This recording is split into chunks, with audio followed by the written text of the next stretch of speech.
Assalamualaikum warahmatullahi wabarakatuh. Bismillahirrahmanirrahim. Alhamdulillahirabbil alamin wa bihi nasta'inu ala umuri dunya waddin. Wassalatu wassalamu ala asrofil anbiya'i wal mursalin wa ala alihi washabihi ajmain amma ba'du. Allahumma sholli ala sayyidina Muhammad wa ala ali sayyidina Muhammad. Rabbi shrahli sadri wa yassirli amri wahlul 'uqdatam min lisani yafqahu qawli. Rabbi zidni ilman warzuqni fahman. Dewan juri yang saya hormati dan hadirin yang menyimak, saya akan menceritakan sebuah kisah Ummul Mukminin yang merupakan ibundanya para mukminin, yaitu Ummu Salamah radhiyallahu anha. Beliau bernama asli Hind binti Abi Umayyah bin Al-Mughirah Al-Makhzumiyah, dari suku Al-Makhzumiyah, dengan ayah yang bernama Abu Umayyah bin Al-Mughirah Al-Makhzumiyah yang dijuluki sebagai Zadur Rakib, yaitu pemberi makan para musafir. Saking dermawannya beliau. Ibunya bernama Atikah binti Amr. Beliau lahir di Mekah. Ummu Salamah lahir di Mekah sekitar 23 atau 24 tahun sebelum hijrah. Beliau dibesarkan oleh sebuah keluarga yang bangsawan, yang dermawan, yang mulia pada saat itu, dengan menghasilkan didikan yang bagus, kecerdasan yang luar biasa, dan kedermawanan yang menurun dari orang tuanya, serta dengan wajah yang sangat rupawan. Akhirnya setelah dewasa menikahlah beliau dengan Abu Salamah atau Abdullah bin Asad, yang merupakan sepupunya Rasulullah dan sepersusuan juga dengan Rasulullah.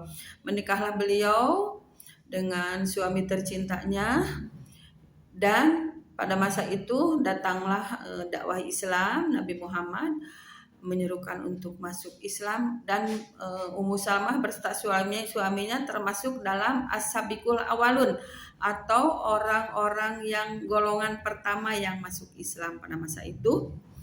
Dan tidak mudah ya untuk menjadi muslim pada masa itu. Banyak sekali penindasan dan sampai terjadi pembunuhan, penyiksaan. Untuk menjadi seorang Islam, mengimani Allah dan Rasulnya itu tidak mudah.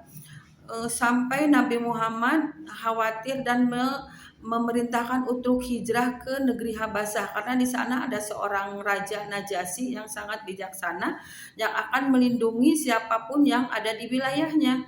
Akhirnya berhijrahlah rombongan yang termasuk di dalamnya adalah Ummu Salamah dan Abu Salamah. Pada masa itu sedang hamil. Bisa dibayangkan ya Allah ya Rasulullah, bagaimana penderitaannya, meninggalkan keluarga, meninggalkan kemewahan dan rasa nyaman di Mekah untuk berhijrah ke negeri asing yang belum tentu seperti apa di sana.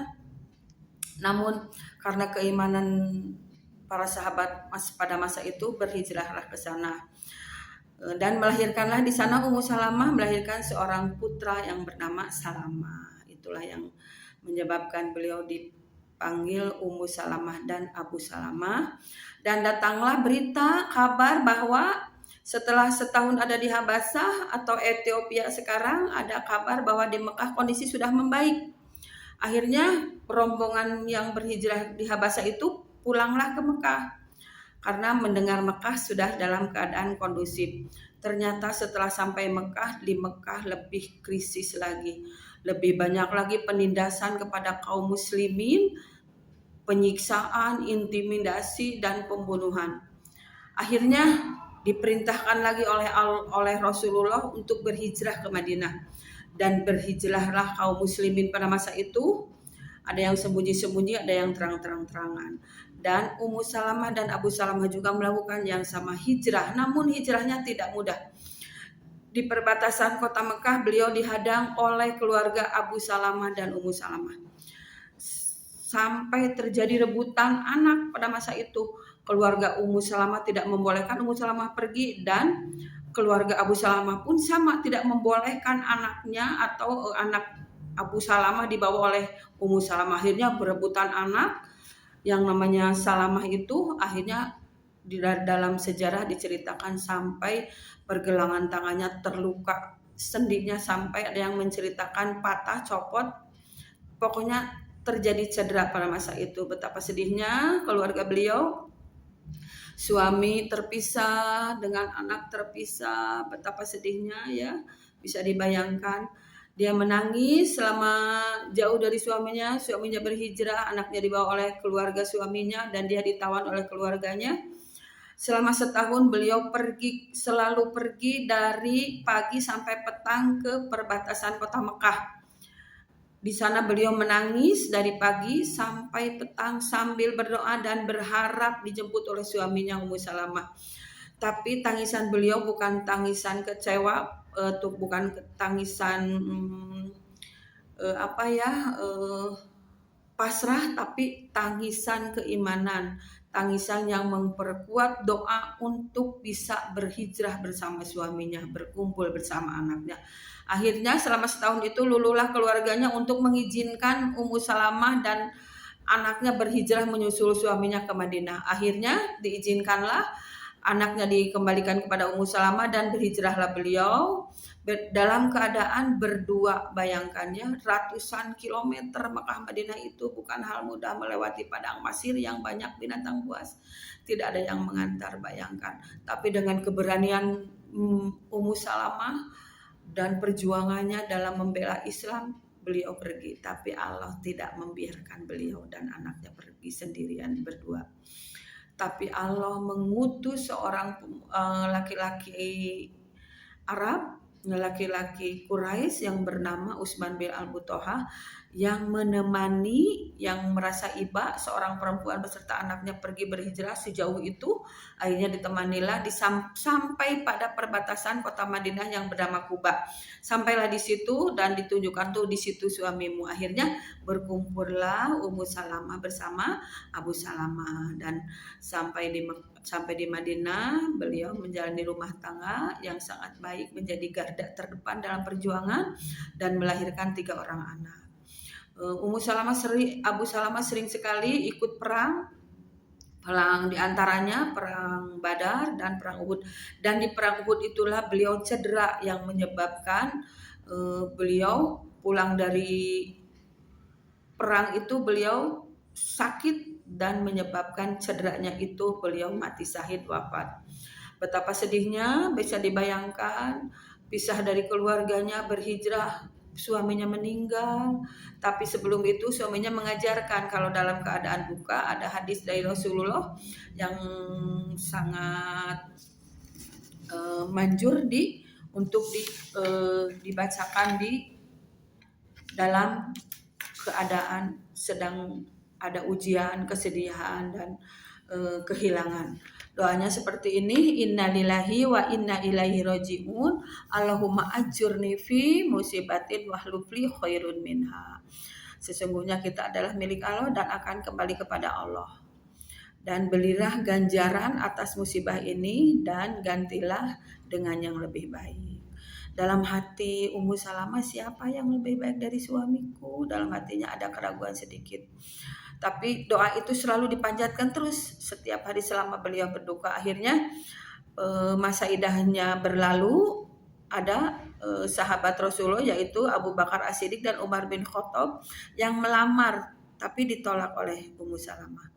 Dan tidak terduga oleh Ummu Salamah, Rasulullah melamarnya. Betapa terkejutnya, bahagia, terkejut dan yakin, oh ini ya jawaban dari doaku, siapa yang terbaik, siapa yang lebih baik dari suamiku. Ternyata Allah mengirimkan penggantinya yang sangat lebih baik, yaitu Nabi Muhammad SAW, yang manusia yang sempurna, tidak ada yang baik melebihi dari Nabi Muhammad SAW. Tapi tidak serta-merta diterima lamaran Nabi Muhammad SAW. Ummu Salamah bercerita begini kepada Rasulullah, bahwa aku adalah wanita yang sudah berumur, anakku banyak dan aku sangat pencemburu. Nabi Muhammad menjawab, umurku lebih tua darimu dan anakmu akan menjadi tanggunganku, dan cemburumu itu akan aku doakan kepada Allah supaya dicabut, supaya dihilangkan. Akhirnya Terjadilah pernikahan yang sangat sederhana waktu itu pada bulan Syawal tahun keempat Hijriah. Beliau menikah dengan Nabi Muhammad SAW, menjalani rumah tangga nubuah yang sangat bahagia, dan Ummu Salamah merupakan wanita yang sangat cantik, rupawan, dan sering dibawa bepergian oleh Nabi Muhammad SAW. Di antaranya adalah pergi berumroh bersama 1.400 para sahabat yang ikut berumroh pada saat itu, dan Ummu Salamah dibawa. Dalam perjalanan mau sampai sebentar lagi di daerah yang namanya Hudaybiyah, dicegatlah oleh kaum kafir Quraisy, kaum kafir Mekah, bahwa tidak boleh kaum mukminin, kaum muslim berumroh ke kota Mekah. Pokoknya dicegat, gak boleh. Akhirnya dibuatlah perjanjian yang namanya Hudaybiyah, dan perjanjian itu sangat mengecewakan kaum muslimin karena sangat menguntungkan orang-orang kafir Mekah. Akhirnya si para sahabat itu kecewa, dan kekecewaan mereka itu tidak bisa disembunyikan dari Nabi Muhammad, sampai Nabi Muhammad memerintahkan untuk mencukur rambut dan menyembelih kambing pun tidak digubris.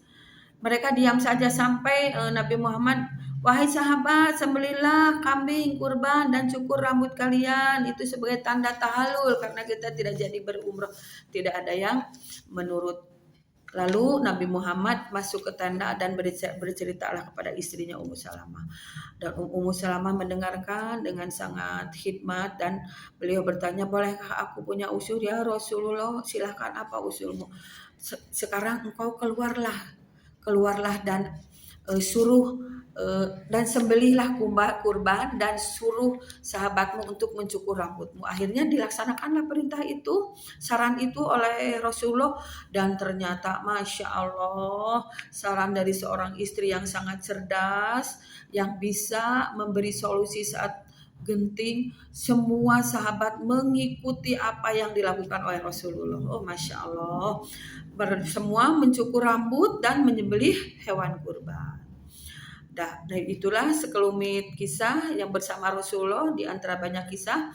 Setelah wafat beliau, setelah ditinggal wafat oleh Rasulullah SAW, Ummu Salamah merupakan madrasah, ya, madrasah tempat menuntut ilmu hadis. Para sahabat pada masa itu banyak sekali yang datang kepada Ummu Salamah untuk menimba ilmu. Beliau menghafalkan 378 hadis. Ya, pada masa itu Ummu Salamah yang sangat cerdas dan sabar itu menghafal segitu banyak hadis, dan diantaranya adalah hadis tentang sholat tepat pada waktunya yang sering kita dengar di majelis-majelis, ya. An Ummu Salamah radhiyallahu anha qalat qala Rasulullah sallallahu alaihi wasallam ahabbul a'malu ilallahi as-salatu alal waqtiha. Hadis ya diriwayatkan oleh Bukhari dan Muslim, yang artinya adalah amalan yang paling dicintai oleh Allah adalah salat pada waktunya. Nah, itu di antara hadisnya, ya. Dari sekian ratus hadis, dan beliau wafat pada usia 84 tahun, kurang lebih tahun 61 Hijriah, yang merupakan istri Rasulullah yang terakhir wafat, yang sangat mulia, yang sangat sabar, yang sangat istiqomah dalam beriman dan berislam, yang sangat taat dan patuh kepada suaminya, yang sangat membela Islam, yang sangat cerdas, dan sebagai pemberi solusi dalam keadaan panik dan genting. Itulah sahabiah kita yang bernama Ummu Salamah radhiyallahu anha. Wallahu a'lam bishawab. Wabillahi taufiq wal hidayah. Wassalamualaikum warahmatullahi wabarakatuh.